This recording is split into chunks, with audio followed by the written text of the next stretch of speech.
Alors salut tout le monde, aujourd'hui on va faire une nouvelle vidéo de résolution d'une équation différentielle du premier ordre qui est y' plus y égale x cube moins 1, où on voit qu'il y a un second membre qui est donc sous la forme de g de x et qui est ici un polynôme du troisième degré. Donc pour résoudre ça, on va vouloir donner l'équation générale la solution générale de cette équation. Pour cela, on va devoir donc trouver une équation, on doit trouver la solution de l'équation homogène et la solution d'une équation particulière de cette équation. Donc alors pour ça, pour commencer, on va résoudre l'équation homogène. Donc pour résoudre l'équation homogène, je vais mettre EO, hop, on met y' plus y égale 0. Donc voilà, jusqu'à là, il n'y a rien de sorcier. Bon, il ne veut pas fermer sa gueule, lui, derrière. C'est pas grave. Alors, on a y' qui est égal à moins y. Et du coup, là, c'est parfait parce qu'on va donc tomber sur un produit. Et c'est parfait parce qu'on a besoin du produit pour pouvoir tranquillement intégrer. Donc ça nous fait finalement, on a 1 sur y' est égal à moins 1. Donc là, rien de fou, j'ai juste passé le y là, et voilà. Donc j'ai mis 1 sur y, parce que si on multiplie par y', ça nous donne bien y' sur y. Donc ensuite, ça nous fait du coup 1 sur y dy sur dx est égal à moins 1. Donc là, on passe le dx de l'autre côté, donc on multiplie par dx partout. On a 1 sur y dy égale moins 1 dx. Et là, on va passer directement à l'intégrale. Donc hop, on passe là à l'intégrale. Donc là, pourquoi j'ai mis l'intégrale là? Parce qu'en fait, moins 1, ça ne dépend pas de x, et donc c'est une constante, tout simplement. Alors que là, je peux pas me permettre de mettre 1 sur y en dehors de l'intégrale, parce que justement, il y a 1 sur y qui dépend de y. Bref. Alors ça nous donne l'intégrale de 1 sur y, donc, ou de 1 sur x, tout simplement, ça nous donne ln de x, mais là c'est ln de y. Et l'intégrale de donc, quelque chose qui vaut 1, ça vaut x, sauf qu'on a moins 1 fois x, donc ça fait moins x. Hop, voilà, donc ça c'est parfait. Maintenant, on n'oublie pas la constante, et du coup on a juste à passer à l'exponentielle, hop, pour faire dégager ça, et ça nous donne donc k exponentielle moins x, y égale k exponentielle moins x. Voilà, donc voilà, on a résolu ça, et donc c'est parfait. Et donc au passage, on retombe exactement dans ce que dit le cours, on dit que le cours, on dit qu'une solution d'une équation homogène, ça s'exprime sous k exponentielle intégrale de moins c sur b, et du coup là c'est exactement ce qu'on a. Bref. Donc on a déjà notre première solution. On a y, voilà, y égale k exponentielle moins x. Donc ça, c'est la solution de notre équation, homogène. Donc hop, on va faire hop.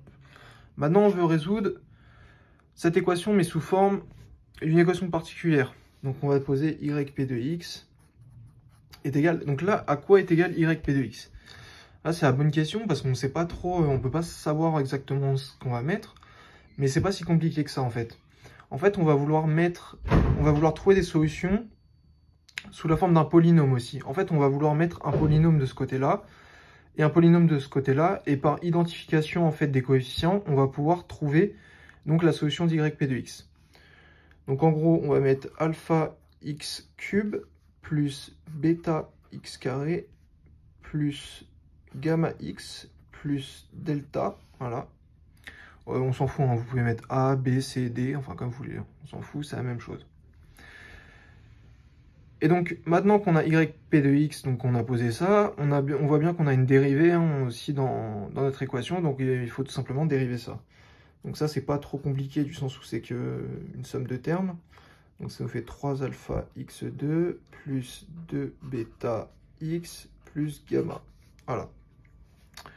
Donc là c'est parfait, on a nos deux éléments importants, et là ce qu'on va faire c'est tout simplement on va remplacer yp de x par y et yp de x' par y' dans l'équation. Alors je vais me mettre un peu plus bas parce que ça risque d'être la merde.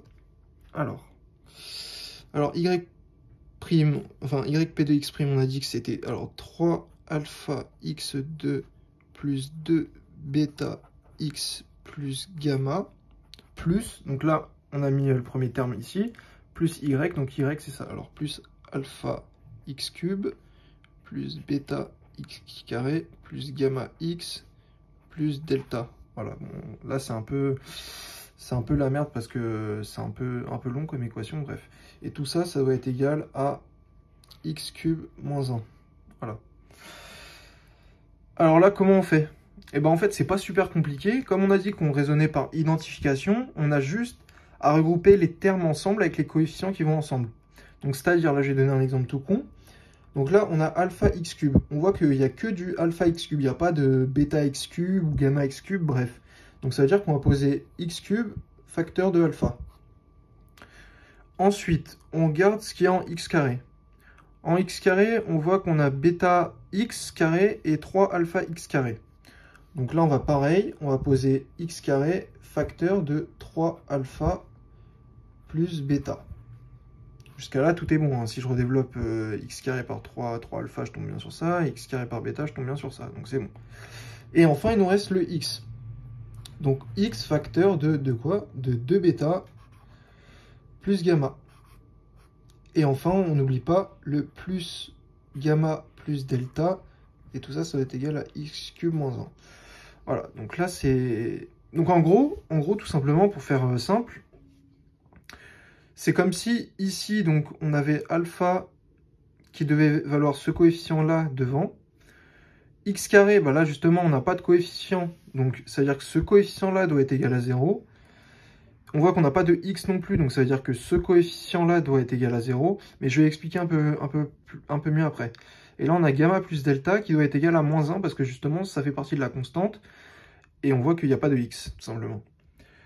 Donc, alors, je vais l'écrire un peu mieux pour qu'on puisse comprendre un peu plus. Donc, ça fait x cube alpha plus x carré 3 alpha plus bêta plus x de bêta gamma plus gamma plus delta.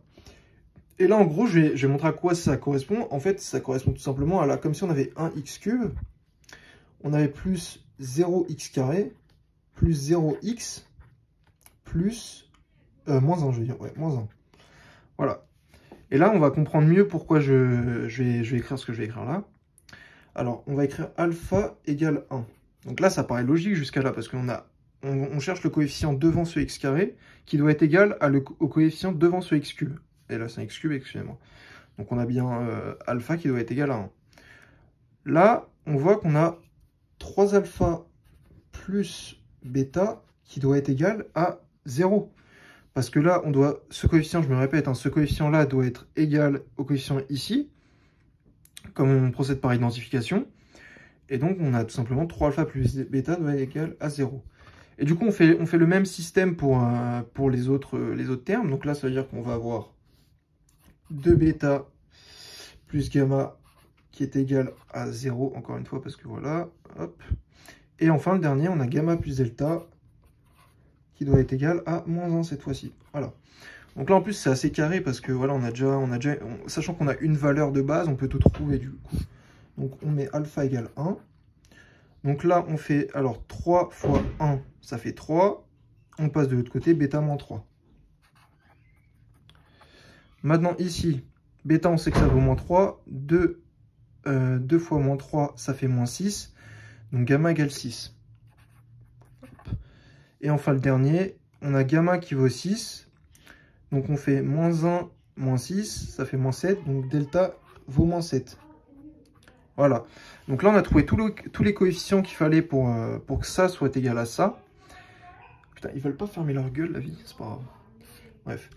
Et du coup, là, ce qu'on fait, c'est qu'on a juste à remplacer dans yp de x alpha, bêta, gamma et delta par les coefficients qu'on vient de trouver. Donc alors, ça fait yp de x est égal à, alors, x cube moins 3x carré, voilà, plus gamma, gamma 6, donc plus 6x, et plus delta, moins 7.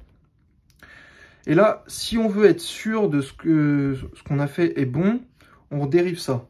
Alors, je vais vous montrer. On dérive ça. Donc, yp de x'. Donc, ça nous fait 3x carré moins 6x. Moins 6x plus 6. Voilà. Et on a juste à remplacer dans l'équation de départ, donc y' plus y par donc respectivement y p de x et y' p de x, et on regarde si c'est égal à x cube moins 1. Donc on va faire ça tout de suite. Alors, y', on a dit que c'était ça, donc on fait 3x carré moins 6x plus 6, plus donc notre y là-bas, donc y qui est ici, plus x cube moins 3x, 2 plus 6x, moins 7, doit être égal à ce terme-ci, x cube moins 1. Hop. Et donc là, on voit que c'est assez évident, hein. On a 3x cube et moins 3x cube qui s'annulent. On a aussi moins 6x et 6x qui s'annulent. Et il nous reste donc x cube alors, et 6 moins 7 qui nous donne bien moins 1. On a donc bien x cube égale x cube moins 1. Donc là, c'est 100% sûr, notre solution yp de x est bonne. Donc hop, je vais retrouver ça vite fait pour montrer que c'est important. Et du coup, maintenant, on veut donner tout simplement la solution générale de l'équation. Alors, on sait que la solution générale, donc y de x, c'est égal donc, à yp de x, une solution particulière, plus la solution homogène de l'équation. Donc là, bah, c'est parfait, on a tout. Hein. Donc, on a y de x qui est égal à yp de x, donc qui est ici, donc x cube moins 3x carré plus 6x moins 7, et l'équation homogène, donc on avait trouvé juste avant au début, qui est juste là, donc plus k exponentielle moins x. Et voilà. Et voilà, on a trouvé la solution de notre équation, enfin la solution générale de notre équation. Donc voilà, j'espère que la vidéo vous aura plu. On va en refaire d'autres. Hein. Et voilà. Bon, sur ce, à bientôt et salut à tous.